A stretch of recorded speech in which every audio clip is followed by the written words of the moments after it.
Hi everyone. Well, you probably have already heard about Thandiwe Newton's apology to darker skinned actresses. And in case you haven't, I have a short article, this is her, that I'd like to read to you. Okay, while promoting her new film, God's Country, actress Thandiwe Newton apologized to dark-skinned black women for not representing them.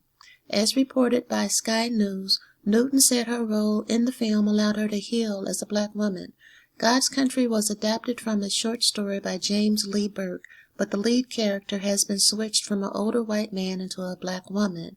Per the report, Newton plays a grieving professor who confronts two white hunters on her property. She was hesitant to take on the role because of colorism issues, believing she wasn't dark-skinned enough for the role. My internalized prejudice was stopping me from feeling like I could play this role when it's precisely that prejudice that I've received, she said.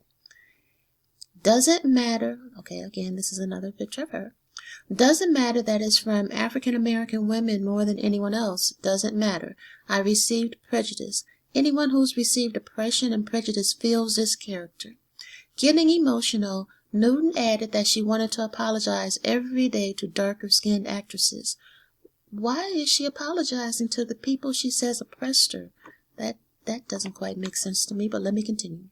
To say, I'm sorry that I'm the one chosen. My mama looks like you. My mom looks like you, she said. And this is also weird. I really don't recall anybody saying anything about Thandiwe Newton one way or the other. This seems like a really great way to get publicity for this film that people otherwise might not pay much attention to, but that's just conjecture on my part. Let me continue. It's been very painful to have women look like my mom feel like I'm not representing them. This reminds me of Taye Diggs. When Taye Diggs had this TV series on and it got canceled, and he said, it's because of those black women. Now, I mean, this is how I remember it, and I don't really want to look it up, but I mean, if that is what happened, it's very, very similar. But anyway, let me continue. That I'm taking from them, taking their men, taking their work, taking their truth. I didn't mean to. Well, it seems to me, well, then just don't take the role. Don't take the money. You could come out and say, wow, I could have had that role, but I didn't want to insult people who look like my mother, but who are oppressing me. Does this mean that possibly she has issues with her mother?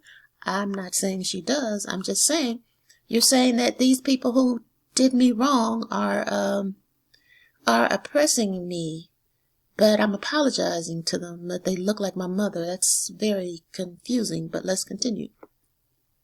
Meanwhile, here's what Deadline reports about the film.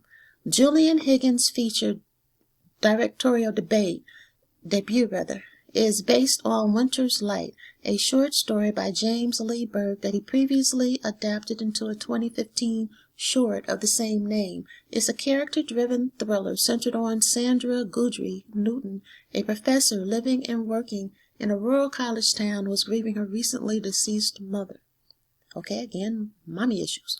On the day of the burial, Sandra discovers a mysterious red truck parked in her driveway, soon learning that it belongs to a pair of local hunters seeking to enter the forest behind her house. God's Country marks the first project for Newton where she is using her birth name, Thandiwe. I got to change it back, which actually is probably more powerful, she said. So I'm glad that they robbed it for a brief couple of decades.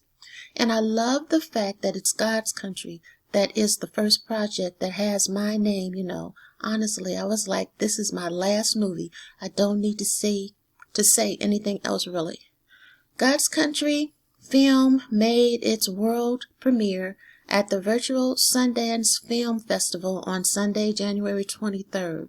Watch a clip from the film below. Nope, don't want to do that. But anyway, the thing to me is, like I said, if you really felt bad, it seems to me you wouldn't take the role. You would just say, not going to do that. And also, it also seems to me if you feel that black women oppressed you, why would you apologize to them? I mean, and also it seems like you're saying this is an apology, but it sounds more to me, and I know you have to be very careful about stating an opinion, but let me say this is just my opinion. I don't know Thandiwe or anything, and I even apologize. Maybe I'm not correctly saying the name, but it just seems like this might be a way to get publicity for this film, and it's also a way to state inadvertently that you're superior to these people, that you know what, I'm sorry that I'm so much prettier than you, and I'm sorry that your men like me more because I'm sorry that I'm just better than you.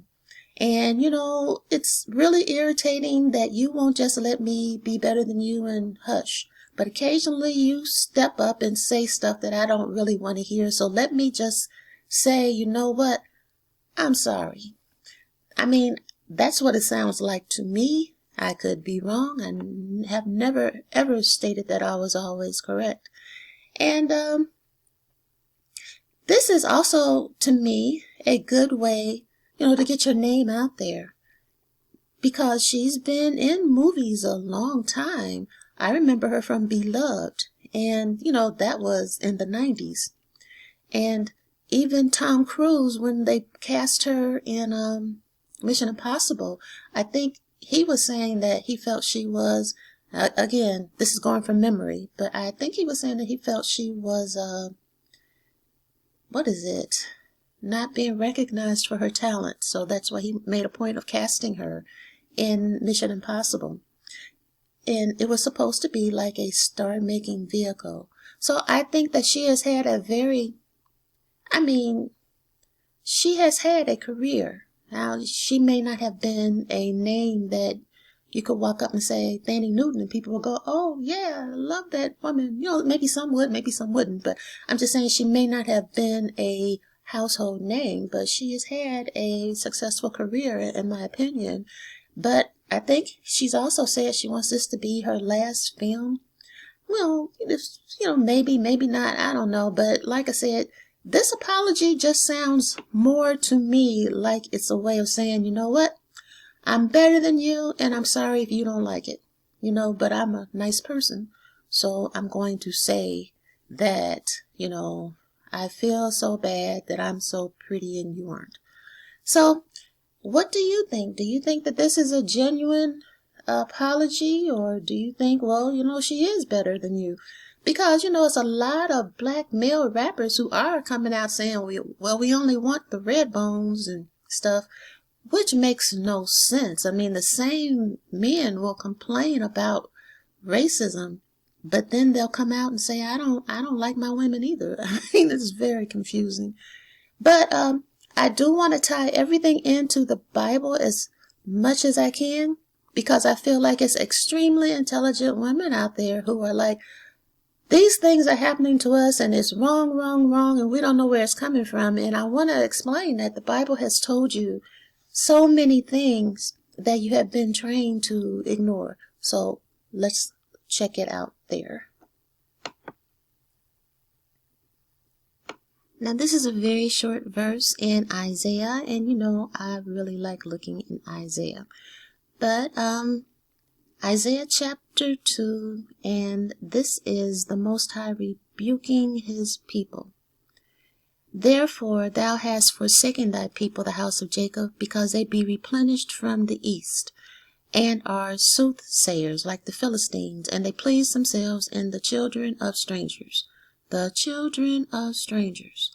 Okay, what that means is, hey, y'all keep going out marrying these foreign people. Now, generally, it is the men, just like it's the rappers and the other men who call themselves high value, who are going out and picking women that are not like themselves, the children of strangers.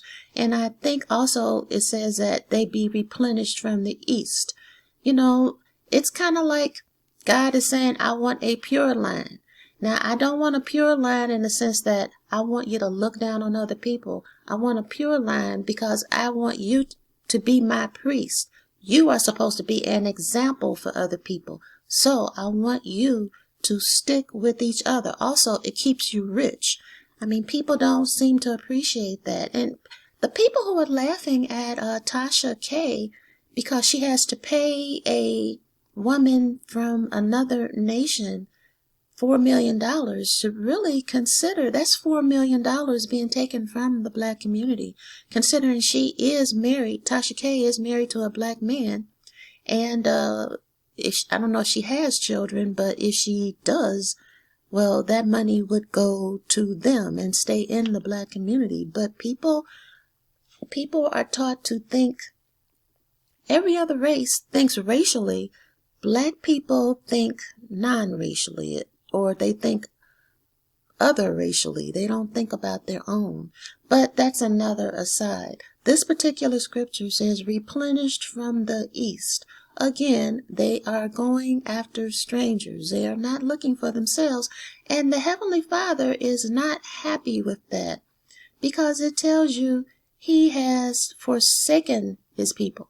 Okay, so for a while, it's kind of like, not forever, but for a while, I'm going to let them whoop your behind because I'm tired of y'all. I have told you what to do and you won't do it. So, just suffer the consequences. That's how I interpret that.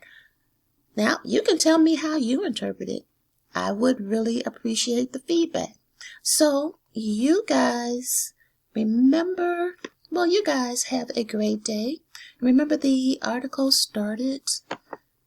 This video started with a discussion of Thandiwe Newton and, her apology for being better than most black women. I mean, that's what it seems like to me. It's like, you black women have done me wrong, and my mother's a black woman, and you black women who have done me wrong, who look like my mother, I apologize to you for being better than you and taking your men, which I don't understand. What men did you take? As far as I know, you're married to a white guy, but it doesn't matter. If a man sees his community needs his help and he goes and says, well, you know what? I see y'all are sinking ship. I don't plan on sinking, even though it was me who put a hole in the ship. I see that the grass is greener over there. I'm gone. Any man who does that, you're not really hurting the community if you take him away. For a fact, you're helping it. But that's another story altogether also. But you guys, you have a great rest of your day. And give me a comment. Give me a like. Please give me a like. And subscribe and share. And just be good to each other. Have a wonderful rest of your day.